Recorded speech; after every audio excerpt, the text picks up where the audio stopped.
Ave Maria, gratia plena,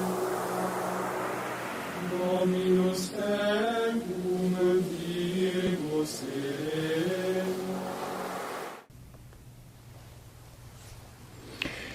Salve Maria, everyone. Welcome to these programs about Our Lady. I'm Br Gustavo, your host, at least for today. But we're going to have these programs, and I wanted to explain a little bit what they are about. They are not exclusively about Marian theology, not exclusively about the person of Our Lady or the mystical union between the Holy Trinity and Our Lady and all those things. The idea was to have a program that is going to help you constantly to grow in devotion to Our Lady. But we're going to take this opportunity to make you feel, I know me, even myself, all of us need to feel this, how much necessity we have of the devotion to Our Lady. Because when we grow in devotion to Our Lady, honestly, we are not making a favor to God or to Our Lady or to anyone else.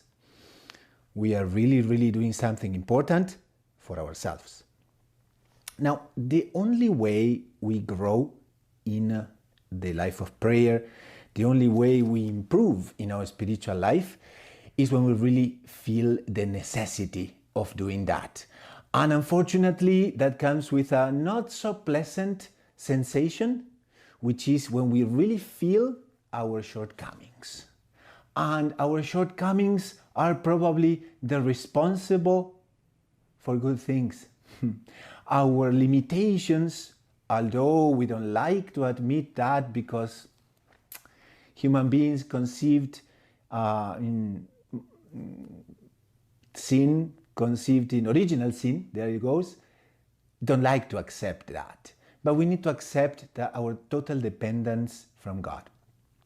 And that's one of the most interesting aspects in our life. Because the moment we realize that we ourselves, we cannot do this, that we don't have the strength to be a saint, that we have tried many times to improve and to get rid of things we don't like, and yet we didn't manage to, don't fear. That's the best moment of your spiritual life. And so we're going to go through saints of saints, go through examples, go through different things that happened to saints who are people like you and I. They are saints not because they were fantastic. They are saints because they were sinners that turned into saints by the grace of God, and also by the realization that by themselves they couldn't perform anything, they couldn't do anything, they couldn't make anything happen, as people say nowadays. So today we have a very beautiful phrase by St. Joan of Arc. And she says something very beautiful because she talks about something super important, which is the meaning of life. That's a topic that is very wide and very huge to deal in 5 minutes only, but her phrase throws a lot of light about the meaning of life. And she says something that has passed through history. Imagine, she lived around 500 years ago, and she was a mystic, she was an extraordinary person, and at the same time, she was a hero. And her life only could be explained 100 years later, because her vocation was strongly related to the history of France.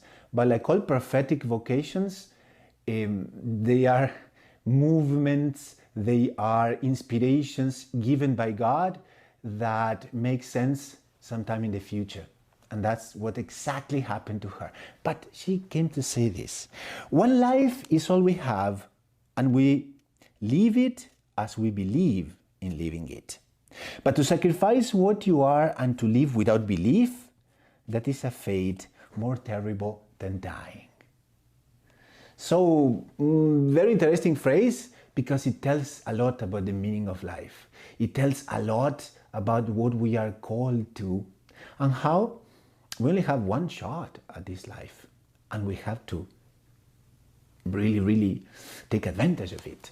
Because he says, one life is all we have, and we live it as we believe in living it.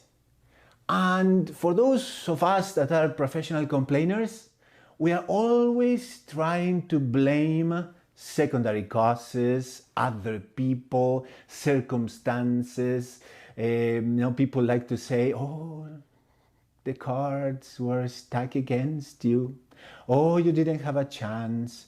Oh, nobody helped you. Oh, we're always blaming someone else. And as soon as possible that we realize this, we need to get rid of this habit. Because blaming others doesn't make sense. What she says here, we live our life as we believe in living it. So it depends on us. It doesn't depend on someone else, it depends on us. The decisions we make, the choices we make, but we own our life. And someone would say, oh, but isn't this the glorification of self-will and the glorification of pride in a sense? Not really, not really. Because there is beside me someone who is always with us. Who, although we are called to live this life the way we believe it, we are not alone. And if we have trust in Our Lady, which is the same trust we have in the Sacred Heart of Jesus, we have to have. If we have trust in her, she is going to make sure that we grow in every single good habit, that we're going to grow in every single virtue, that we're going to overcome every single dark side in our personality, in our ancestry, in our life, in everything. But we need to do one thing though, which is to pray every day to her. So if we are going to talk about something that is profoundly Marian, we need to look at ourselves and we need to remember we only have one life. We live this life not according to the externals or other people. We live our life the way we choose to live it. And if we truly believe in Our Lady, that's the best choice we can do. So for today, I will leave you with this thought. Do we really want to live a life that's worth of it? Let's start growing in devotion to Our Lady. And profoundly and deeply, if we really, really look at our personal life, we need to look at our limitations, but that is not going to constrain us. It's going to be probably the best tool we have. Because once we realize that we cannot become saints, then there comes the words of our Lord, without me, you can do nothing. And what Our Lady would say, do what Jesus says.